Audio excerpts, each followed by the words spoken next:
Good morning. Before we get started, please like and subscribe. Please share my channel. Please comment whether you agree with me or not. Thank you for being here. So today, the first thing before I even get started, I just want to kind of put out a little bit of a warning. This video, I don't do a political channel, but this video is going to be political. So if you don't want anything to do with politics, if you don't want anything to do with political opinions, if you don't even want to see it or hear it, this would not be the video for you to watch, because I am going to be talking about something that has everything to do with politics in America. And it also has to do with our attitudes and with finding the positives in everything.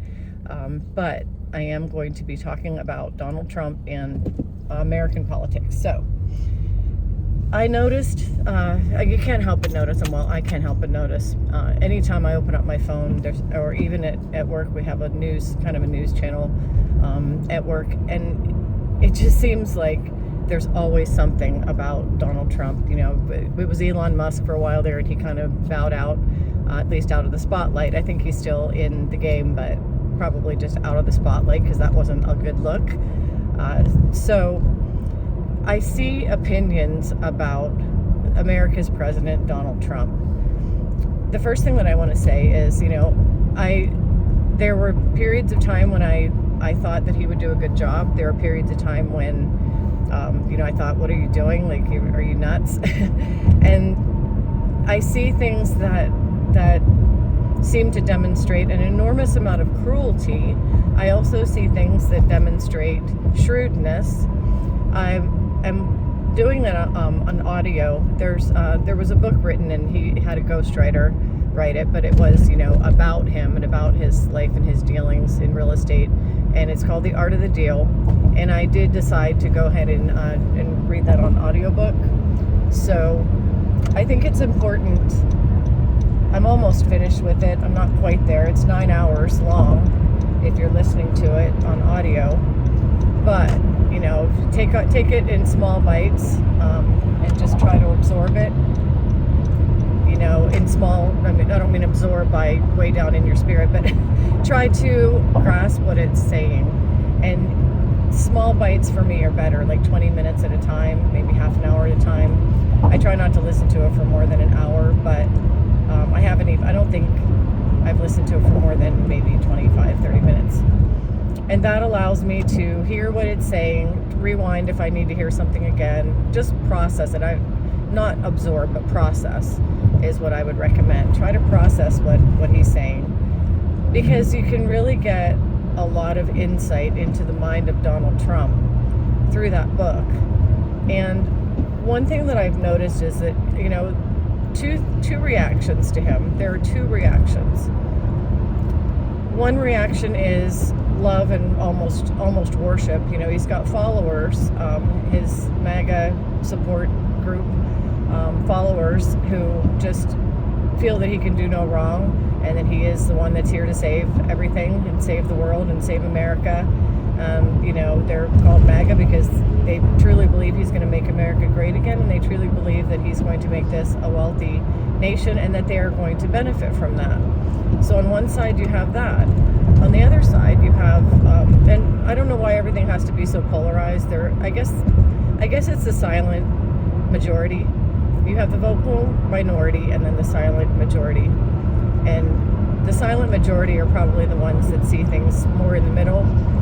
They just aren't the ones that are commenting and fighting and always on social media, posting comment after comment. You know, they're just keeping to themselves for the most part. That's why they're silent majority. But you see a lot of people who are basically living in fear and living in complete dread and disgust, and can't stand a thing he does and thinks he can do no right. And that side of it is more or less like anything he does, whether it's good or bad, to them it's bad because he's bad and he's going to make everything bad. So, you know, politics in America has become so polarized that we tend to almost feel like people make each other feel like if you don't pick a side, you're either on this side or you're on that side. And if you like him for one little thing, you're basically, you're a traitor to this side. Or if you dislike him for one little thing, then you're a traitor. And, they've gone so far as to wish violence on people that disagree or agree with certain things that our president does. He is our president. He was our president in 2016. He's our president now. Joe Biden was our president in 2020. And I think that the rational way to look at it is that, whoever is in office is supposed to be there. Nothing gets by this experience, which is God. Nothing gets by God. God isn't surprised. He's not, he's not shocked. God isn't sitting there thinking, oh God, what have we done?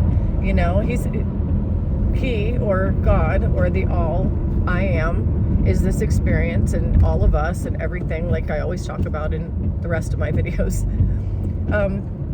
does not have the idea of, this is just so awful. I can't even believe this is happening. I don't know what to do. We're all helpless. We're all doomed. This is really bad. Like, that's not what this creation and the creator are. That's not the stance they take. I like to take the stance that God takes. I may not agree with everything. I may not like everything. God doesn't think that everything is good. He doesn't agree with everything.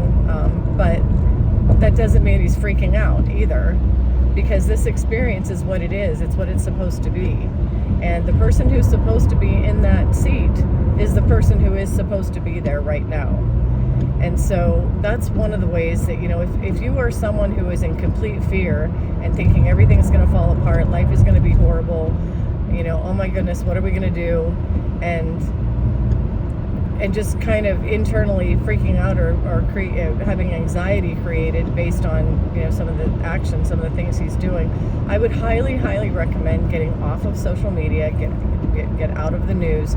Do not look at news links or news channels. If it's causing you anxiety or fear, just don't look at it. I mean, there are people who say, well, I'm not going to bury my head in the sand. Well, you don't have to bury your head in the sand. That's another extreme, all or nothing.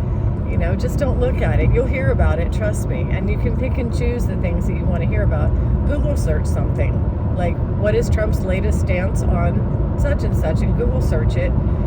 But you don't have to read every single news item, news link, and news channel that comes across your path. And you don't have to go searching for all the negatives either. So I highly recommend trying your very best, or I'm doing this myself, and I'm not particularly triggered. There are some things I read and it is a little shocking, and I'm like, oh wow, that's not good.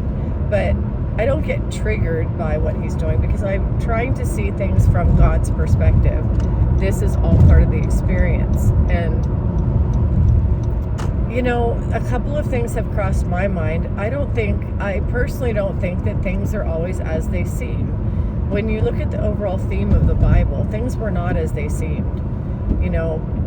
The Jewish people thought Jesus was coming to save them from taxes and from the Romans suppressing them, and they thought he was going to liberate them here on earth, and that didn't happen.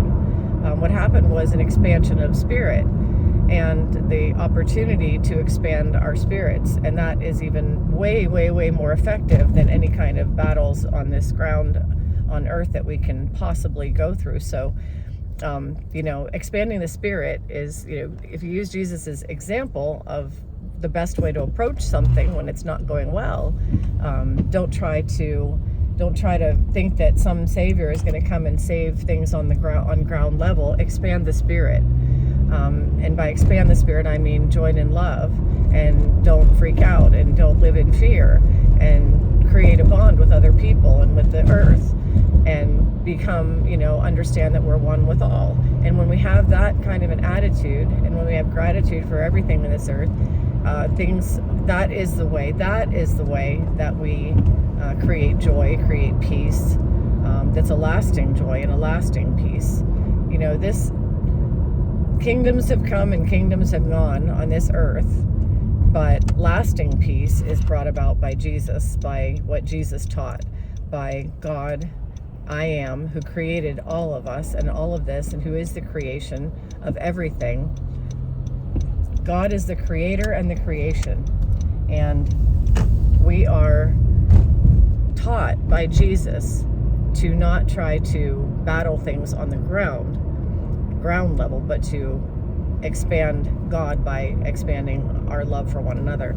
So if you look at it that way, I mean, there are things that Donald Trump is doing right now that people are just aghast. You know, these impeachment points have come up, and he's getting through, you know, not doing things technically illegal, things people believe are completely immoral and wrong, but not technically illegal. However, I mean, for one thing, he sent a bunch of people over to an El Salvadorian prison, and they had pictures and everything else, and it was just horrific to see.